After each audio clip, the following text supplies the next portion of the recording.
ladies and gentlemen. The story you are about to hear is true. Only the names have been changed to protect the innocent. Fatima Cigarettes, best of long cigarettes, brings you Dragnet.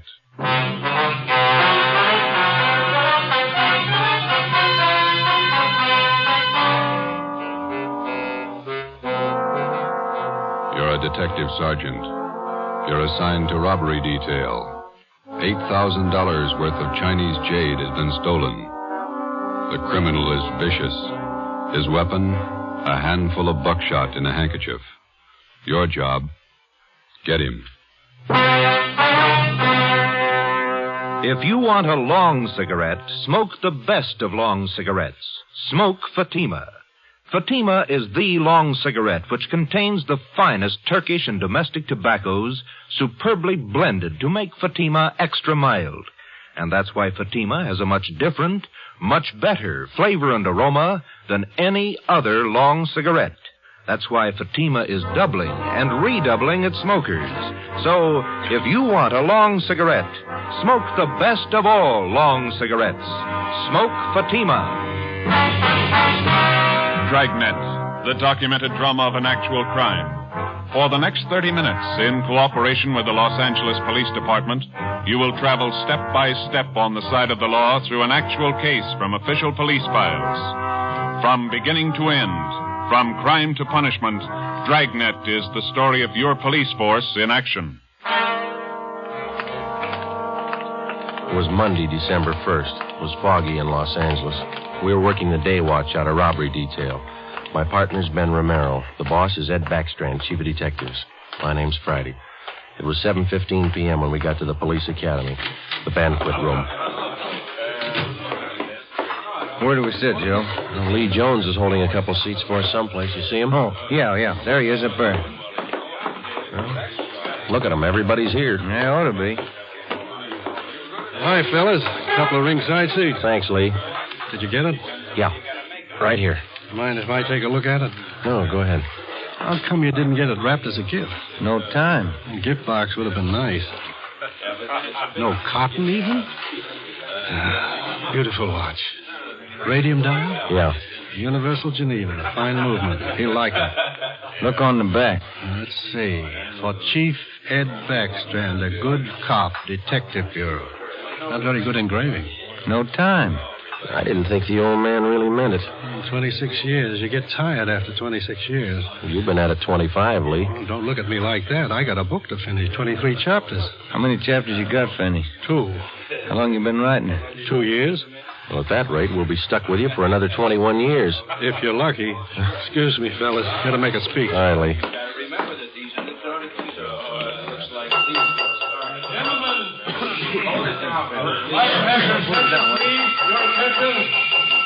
To get the proceedings underway here, before we introduce the man of the hour, I'd like to pass along a little story you might get a kick out of. I was driving down from Utah last year, stopped off at a hotel in Elko, Nevada.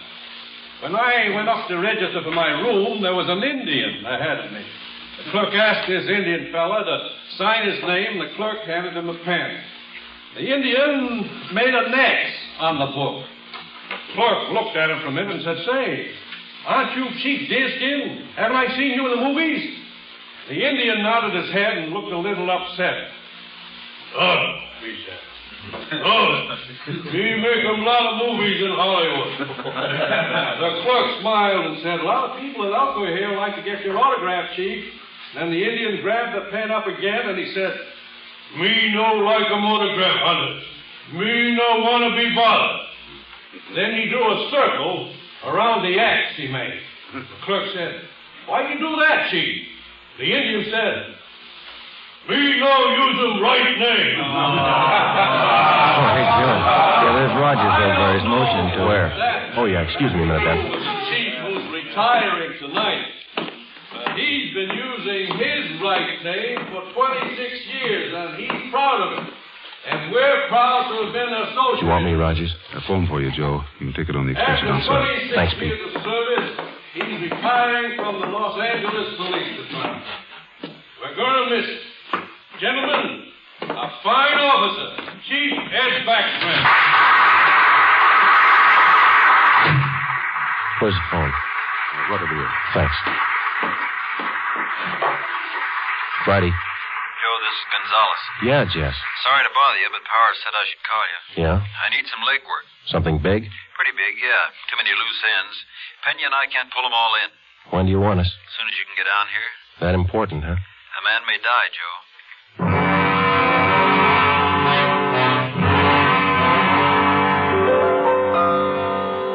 Hi, Jess.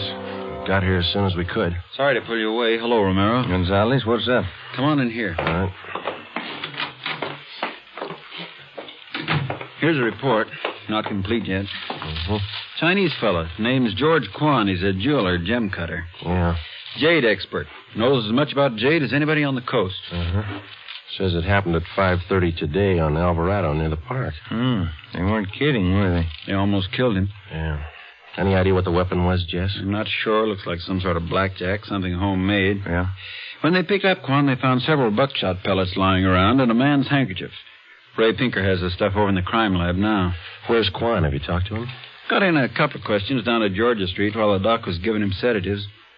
Little guy's a mess, Joe. Gonna be all right? 50-50 chance when I called you out of the academy. Well, why did they beat him? Did he resist? I don't have it all yet, but from what he said, he was jumped from behind, didn't have a chance to fight.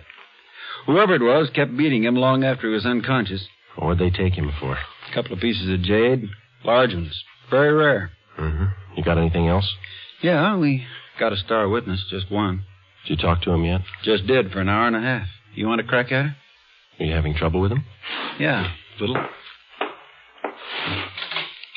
All right, Pena. Send him in again. Yes, sir. You want to talk some more? 6 years old, Joe. His name was Norman Eugene Fisher, and he was 6 years of age last April. Like all young boys his age, his imagination ran away with him. What would be only a minor detail to an adult witness assumed tremendous proportions in Norman's young mind. He told us his story 3 times. Each time he elaborated a little more until what he claimed was the truth could only have been figments of a small child's imagination. Ben and I, together with Gonzalez and Pena, talked with the boy for another hour. We were getting tired, but Norman enjoyed his position as star witness. Once more, Norman, please, try to remember it as it really happened. It was just like I said. Let me try, Jess. Go ahead, Romero. You did see it happen this afternoon, didn't you, Norman? Yes, sir, I did. Good. Now, you were on your way home from the store. Oh, no, sir. I was running away from a man. He was chasing me. But you just told us, Norman, that you were on your way home from the store. Oh, no, sir. That was yesterday. But you told us. Just a minute, Ben. Norman, how old are you? Next year I'm going to be 21. No, that's not right. 21, that's older than I am. Well, when I am 21, I'm going to get a hot rod. Fastest car in the world. 10,000 miles an hour. Sure you will, but how old are you now? 6, but I'm going to be 21 soon. I remember when I was 6 years old, Norman. A lot of things I wanted. Electric train. I got one. Well, it must be something you'd like to have. One thing that maybe now that you don't have, huh? Will you give it to me? Well, if I can. What do you want? I'd like your gun. Well, what do you want a gun for? I want to put people in jail like you guys do. Sometimes it takes more than a gun, Norman. What do you mean? Just because you've got a gun doesn't mean you're a cop. Well, what does? Just a minute, son.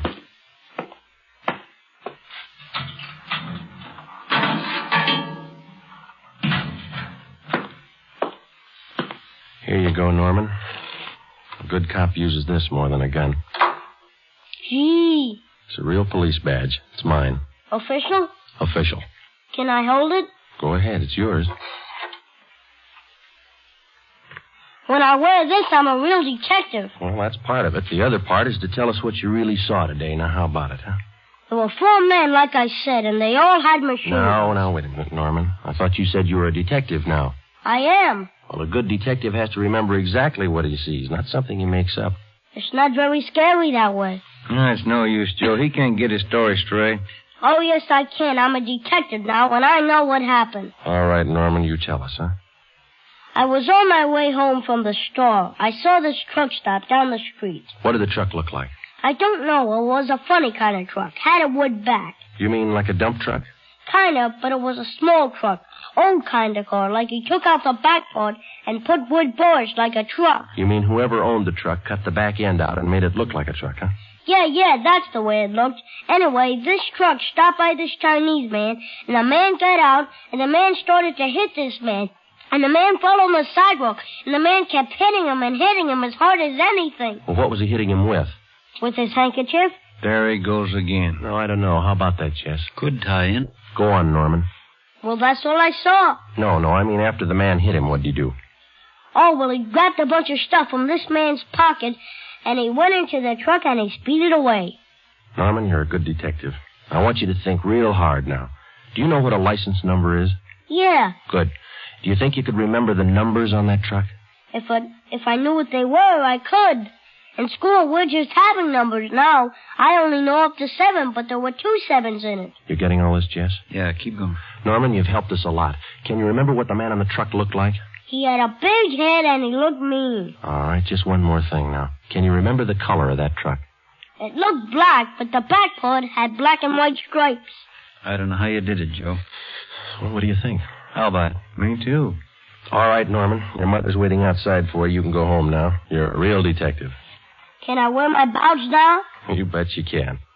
Okay. Say. Yes, sir? As soon as I arrest somebody, will you put him in jail? With the help of an outdated police badge, no longer official, we had the statement of a 6-year-old boy with a healthy imagination. We had an idea he was telling us the truth, but we had no way of being certain. Since he was the only witness, we had to accept his word and hope that he was putting us on the right track. The quickest way to make sure was to see if some of the details in little Norman Fisher's story would check out. Jess Gonzalez and Manuel Pena took the job of trying to locate a homemade pickup truck with 2 7s in the license number. They started by checking all the late 3.8 forms, the vehicle theft and impound reports. The next morning, Ben and I called the General Hospital and talked with Dr. Sebastian. He told us that the victim, George Kwan, had improved sufficiently to allow a brief interview. It was 10:14 a.m. when we got to Ward C, General Hospital. Doctor tells us you're a little better this morning, Mr. Kwan. Yes, sir. I shall be all right, although it is quite painful at times. We're sorry to bother you, Mr. Kwan, but we've got to have a little more information on the robbery. Oh, I will tell you all I can, sir. I should like to recover the missing jade pieces. It is a great loss to me. Did you get any kind of a look at the man who hit you? Oh, he attacked me from behind, knocked me to the pavement. I made an attempt to get to my feet, but he struck me again and again, here at the base of my neck. You didn't see him at all, then? No, sir, I did not. Do you have any idea who could have done this? Unfortunately, no. I cannot think of anyone. What was stolen from you? We know it was jade, but can you give us a more detailed description? Well, sir, I lost 2 thumb rings, very rare, collector's items. Thumb rings? How much were they worth, would you say? Well, I paid $8,000 for the 2 rings. I wonder if you could describe them to us. Well, both rings were relics of the time when the Chinese archer drew his hunting bow with a special thumb ring. Any particular identifying marks on them? Oh, they both have linings of fine gold to fit them to the fingers of the new owners. Who were the new owners? I had just purchased them yesterday, before I was robbed. I was on my way to San Francisco to show them to prospective buyers. Who did you buy the rings from, Mr. Kwan? Mrs. Inez Curtis, a very reputable dealer. We have done business for many years. I wonder if we could have her business address, huh? She has her office at her home. It is 1957 Harper Annex off Sunset Boulevard in Beverly Hills. How many people knew that you had the jade on you at that particular time yesterday? Oh, let me see. There were only 2 other buyers present beside Mrs. Curtis. I do not recall their names. They were new to me. Mrs. Curtis would know. Mr. Kwan, we know that you're tired. We have just one more question. Certainly. I wonder if I might trouble you to hand me that tumbler of water with the glass straw. Surely. Here you are.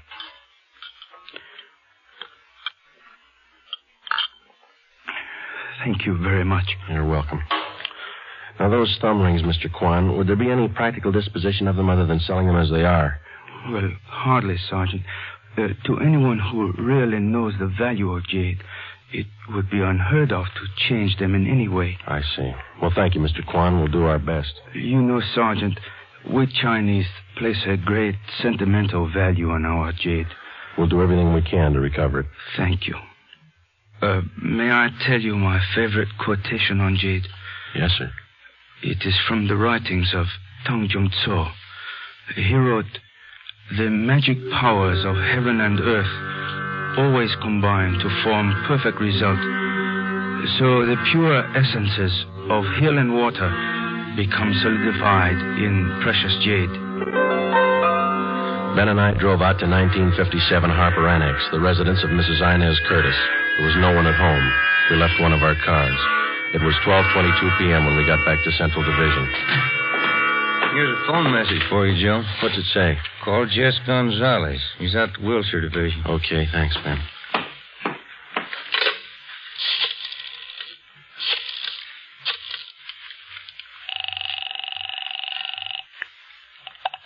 Wilshire Detectives, Dillian. Hi, Harry. Gonzalez around? Just a minute.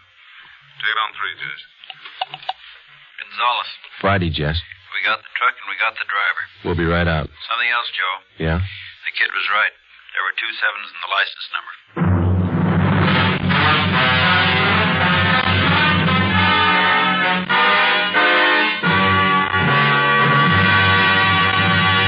You are listening to Dragnet for the solution to an actual case from official police files.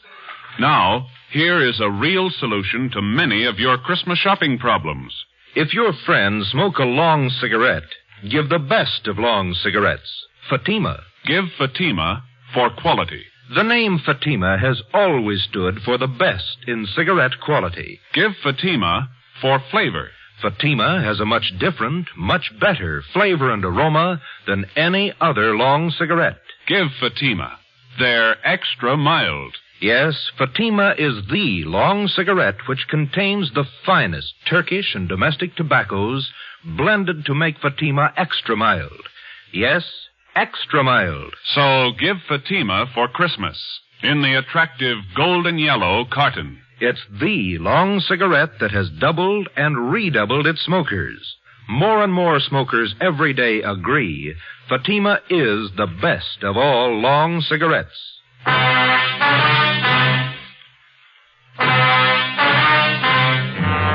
Wilbur Rasmussen, white, male American, age 31, 5 feet 10 inches, 190 pounds, black hair, brown eyes. He was the driver of the truck. Gonzalez and Pena began by checking through all of the reports of trucks impounded during the past 24 hours. There were 23. Out of those 23, they narrowed it down to 4 possibilities. The third vehicle that they checked fitted the young witness's description of the holdup truck. We still could not be absolutely certain that the impounded truck was the one we were looking for. The same could be said of the driver, Wilbur Rasmussen. The net result of checking impound reports doesn't always result in the apprehension of a suspect, but in this case we were lucky. The driver had been picked up for drunk driving. It was 1:30 p.m. when we checked in at the Wilshire Division. Hi, Jess. Where is he? You're a little late. What do you mean? He's gone, released on bail. Who furnished the bail? The woman he works for, Mrs. Inez Curtis. Well, that doesn't figure, Jess, or does it? Why not? How many people knew Quan had the jade? That's not my guess. Quan vouches for her. He's been doing business with her for years. What do you think, Joe? It's your show. I'm just tagging along. Well, one thing's sure. Just a minute. Wilshire Detectives, Gonzalez. Oh, yeah, Pena. He did? No, meet me back here. Friday and Romero are here. Right.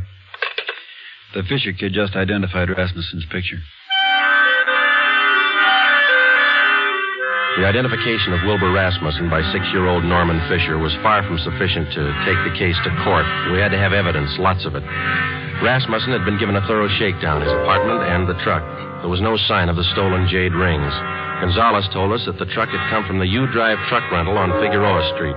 We checked with Mr. Crockett at U-Drive. Let me have another look at that picture, boys. Yeah, here you are. What'd you say his name was? Rasmussen. Wilbur Rasmussen. You want to know if he rented a truck from Miss Wynn? Yesterday. Maybe the day before. No, not this fella. Never seen him. Before we left U-Drive, we checked over the rental contract on the truck in question. The deposit check for the truck was signed by Mrs. Inez Curtis. The truck was checked out at 6 a.m. The rental contract, the actual release form showing to whom the vehicle had been rented, was signed by a Harry Wilson. Rasmussen's name did not appear on any of the usual rental forms. The manager of U-Drive was positive that he had not rented a truck to Rasmussen. We drove out to 1957 Harper Annex. This time we found Mrs. Inez Curtis at home. I'm terribly sorry about Mr. Kwan. Does he have everything he needs in the hospital? Yes, ma'am. How long did you say this Harry Wilson had been working for you? 6 or 8 weeks. But I'm sure you're wrong about him. We're not accusing him of anything, Miss Curtis. We just want to talk to him. He certainly came to me well recommended. He was a nice man. When was the last time you saw him? Day before yesterday. He asked for his check, said he was quitting. Told him I was sorry to see him go. I'm anxious to get that guest house finished. How about Rasmussen, Miss Curtis? How long has he been with you? Wilbur's been with me for about 7 months. Good worker, but he drinks too much. Feel sorry for him. You've rented trucks from the U-Drive company right along? Oh, yes, from Mr. Crockett. We had to have a truck to haul our building supplies. I'm saving an awful lot of money contracting this myself. It's a great saving. Yes, ma'am. The deposit on this last rental, did you give that check to Wilson or to Rasmussen? I sent both of them down to pick it up. Like I say, Wilbur's been drinking rather heavily lately, and I think Harry's the better driver of the two. Do you know which one of those men was driving the truck about 5:30 in the afternoon day before yesterday? Well, how would I know that, Sergeant? All I know is that I sent both of them down. I told Harry to drive. Yeah, I see. Miss Curtis, were either of those men present the day you sold the jade rings to Mr. Kwan? No. They have nothing to do with my gym business whatever. Did either of these men know about Mr. Kwan's purchase? Well, that's possible. They knew he was here. I'm sure they saw him come in. It's entirely possible that they might have overheard something. When did Mr. Kwan leave your house? About 5 o'clock. What time did the two men go after the truck? Oh, they picked that up early in the morning. Mr. Crockett down at U-Drive says that only Harry Wilson checked out the truck. Says he's never seen Rasmussen before. That's entirely possible. Like I say, they might well have made other arrangements. Were there any other people present when Mr. Kwan bought that jade? Yes, there were. 2 other buyers. They were bidding for the thumb rings, too. Mr. Kwan had the high bid, so I sold them to him. What if we could have their names? Certainly, I'll write them down for you. Miss Curtis, do you have any idea where we might locate Harry Wilson? Well, he told me he was going to Mexico, said he had friends down there. Well, thank you, Miss Curtis. You've been very helpful. Are you sure there isn't anything Mr. Kwan needs? Yes, ma'am. 2 jade rings. Mrs. Inez Curtis gave us a detailed description of Harry Wilson. She also gave us the names and addresses of the 2 other buyers who were present when Mr. George Kwan made his purchase. We checked them out and found them to be equally as reputable as Mrs. Curtis. They could tell us nothing of the robbery. We went back to the office and got out an APB and a radiogram on Harry Wilson from the description given us by Mrs. Curtis. Stakeouts were maintained at Wilbur Rasmussen's apartment and at the home of Mrs. Inez Curtis. It was 4:30 p.m. when we got to the 2nd floor of the Old City Jail building, the crime lab. Lee Jones had the evidence laid out for us. Funny thing about the handkerchief, boys. What's that, Lee? The blood stains. Old ones along with the new ones. How does that figure? We know how the new ones were made when the handkerchief was filled with buckshot and used on Kwan. The old ones, hard to tell. How old did you say they were? The handkerchief has been through the laundry a few times. Stains didn't come out. Laundry marks right here. I don't see them. Man used Peerless Laundry. Infrared marking system. Let me show you. Infrared lamp, Lee? Yeah. There's your marking. Can you trace it down? Who's it belong to? Man used the name of Harry Wilson. There was nothing to do now but wait for some word on Harry Wilson. The stakeouts continued. We re-questioned Wilbur Rasmussen, and we talked again with Mrs. Curtis and George Kwan. It was Tuesday, December the 8th. We checked in for work at 8 a.m. Morning, Jess. Hi, Joe. Where's Ben? Communications, getting the mail. Any word on the new chief of detectives? No, nothing. What's your guess? Oh, I think Thad Brown. A good man. Maybe. Sloan's a good man, too. When you come in here? Not yet. Why? Maybe you'd like to take a little airplane trip. What do you got? Cheyenne, Wyoming. They picked up Harry Wilson. 2 days later, Thursday, December the 10th, Harry Wilson was returned to the Los Angeles County Jail and booked on suspicion of robbery. We checked with Lieutenant Frank Cunningham in the Record Bureau. From Wilson's fingerprints, he ran a make on him. Harry Wilson was an alias. We found out that he had lengthy records of arrests and jail terms for robbery, burglary, and grand larceny. Mr. Crockett at U Drive identified Wilson's picture. He was a 2-time loser. It's up to you, Wilson. It can go hard for you or easy. I'm in a spot, huh? You're in a spot. Lay it out for him, Jess. It's all stacked against you, Wilson. We know you rented the truck. You knew Quan was at Mrs. Curtis' house. Your handkerchief was found at the scene of the crime. You wouldn't believe me if I said I didn't do it? With that kind of evidence, how can we? I didn't. I don't know if I can prove it, but I didn't. If you didn't, we'll help you prove it. First, you gotta believe me. You know why. Yeah? I've had it twice. Once more, and I'm in for life. All right, you got it figured. Now what do you got to say? Rasmussen did it. He knocked Quan over. Where were you? Buying my ticket for Cheyenne. I didn't want any part of it. How do you account for that handkerchief? It was mine, but Rasmussen had it. He cut his finger one day in the job. I loaned it to him. Oh, that checks. Old blood stains, new ones. All right, let's pick up Rasmussen. While you're at it, pick up the Curtis dame. She planned it. Wilbur Rasmussen was picked up and brought in. After intense cross-questioning, we confronted him with Harry Wilson's statement. In the face of this testimony, he broke completely. He gave us a full confession implicating Mrs. Inez Curtis. He admitted beating George Quan and taking the jade thumb rings. He said he received $200 from Mrs. Curtis for the job. He requested that he be allowed to turn state's evidence. Mrs. Inez Curtis was brought to the interrogation room. Of course, you gentlemen have proof to substantiate all these accusations. Yes, ma'am, we have. It better be good. I have a fine lawyer. We've got signed and recorded confessions of Wilson and Rasmussen, the 2 men who worked for you. Shall we play the recordings for you? That won't be necessary. Miss Curtis, you got $8,000 for those rings. Wasn't that enough? Not when I could make 16, no. Where are the rings now? I'm not going to get life for this, you know. No. Jade doesn't spoil. It'll still be good when I get out. Yeah, but you'll be too old to appreciate it, Miss Curtis. Okay, Penny.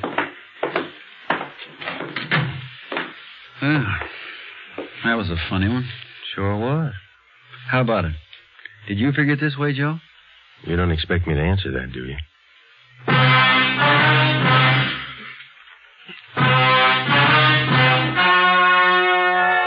The story you have just heard was true. Only the names were changed to protect the innocent. On March 2nd, 1949, trial was held in Superior Court, Department 82, City and County of Los Angeles, State of California. In a moment, the results of that trial. Now, here are authentic reports from all over the country that tell the story of Fatima's sensational increase in popularity. New York Division. Fatima sales up 132%. Chicago Division. Fatima sales up 453%. Los Angeles Division. Fatima sales up 545%. Yes, more and more smokers agree Fatima is the best of long cigarettes. So enjoy Fatima yourself and give extra mild Fatimas for Christmas in the attractive golden yellow carton. Everyone who smokes Fatima says that this great new long cigarette is the best of all long cigarettes.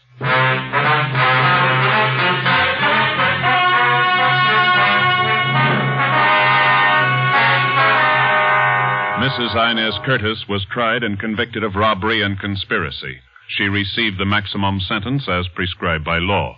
In consideration for turning state's evidence, Wilbur Rasmussen received a minimum term.